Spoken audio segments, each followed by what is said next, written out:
감추인 만나 142화 세 사람. According to the clear vision in Ephesians 2:15. 에베소서 2장 15절에 있는 분명한 이상에 따르면 세 사람은 개인적인 문제가 아닙니다. 세 사람은 어떤 개인들을 가리키는 것이 아닙니다. 세 사람은 단체적인 사람입니다. 왜냐하면 에베소서 2장 15절에서는 이 세 사람이 두 종류의 다른 백성으로 창조되었음을 말하기 때문입니다. 유대인과 이방인, 두 백성, 두 단체의 백성입니다. 유대인과 이방인, 두 백성 모두 집합적입니다.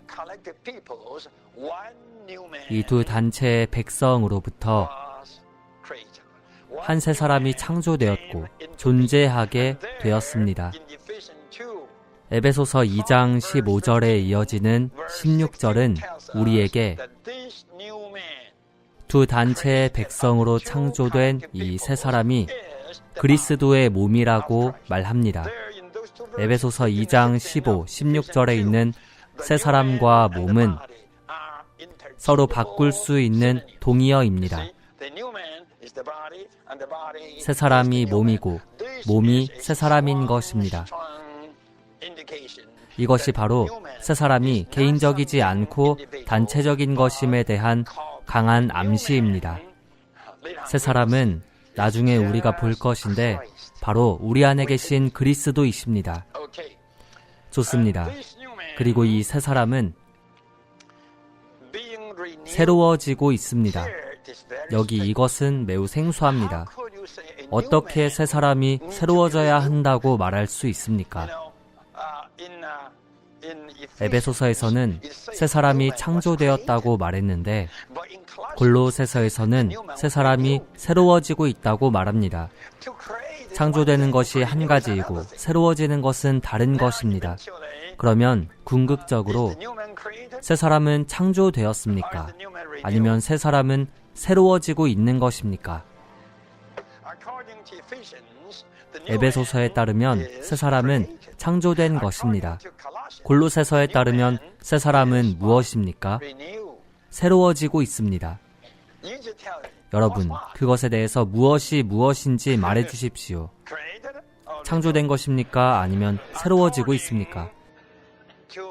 우리의 영에 따르면 또는 우리의 영 안에서 세 사람은 창조된 것입니다. 우리의 영 안에서 세 사람은 창조된 것입니다. 왜입니까?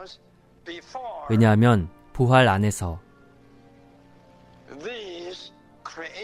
이러한 창조 전에 우리의 영 안에는 하나님의 영이 없었고 하나님의 생명이 없었습니다. 제 말이 맞습니까? 새로운 것이 안에 더해졌습니다. 여러분, 이해하시겠습니까? 맞습니다.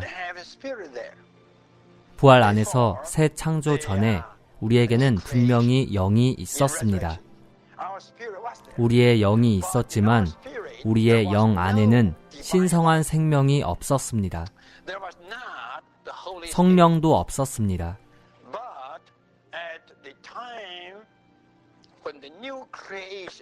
하지만 부활 안에서 새 창조가 일어났을 때 신성한 생명이 우리 존재 안으로 더해졌습니다. 그리고 성령이 우리 존재 안으로 들어왔습니다. 두 가지 새로운 요소가 우리 존재 안으로 더해진 것입니다. 새로운 존재인 새 사람을 창조하기 위해 더해진 것입니다. 제 말이 맞습니까? 그러므로 우리의 영 안에서 새 사람이 창조된 것입니다. 새 사람이 창조된 것입니다. 하지만 들어보십시오. 우리의 생각 안에서, 우리의 혼 안에서, 우리의 감정 안에서, 우리의 의지 안에서, 심지어 우리의 몸 안에서 그것이 창조의 문제가 아니라는 것을 여러분은 아셔야 합니다. 그것은 무엇의 문제입니까? 새로워지는 문제입니다. 새로워지는 것입니다. 우리의 혼을 대표하는 우리의 생각 안에서 새로워져야 하고, 결국 우리의 몸이 변형될 때 그것 역시 일종의 새로워지는 것입니다. 그렇죠? 무엇에 이르도록 새로워지고 있습니까? 온전한 지식에 이르도록 무엇에 따라 새로워집니까? 자신을 창조하신 하나님의 형상에 따라 새로워지고 있습니다. 하나님은 새 사람을 우리의 영 안에서 창조하셨습니다. 하지만 지금 우리는 무엇에 이르도록 새로워져야 하는 것입니까? 온전한 지식에 이르도록 무엇에 따라 새로워져야 합니까? 표현인 형상에 따라 새로워져야 합니다.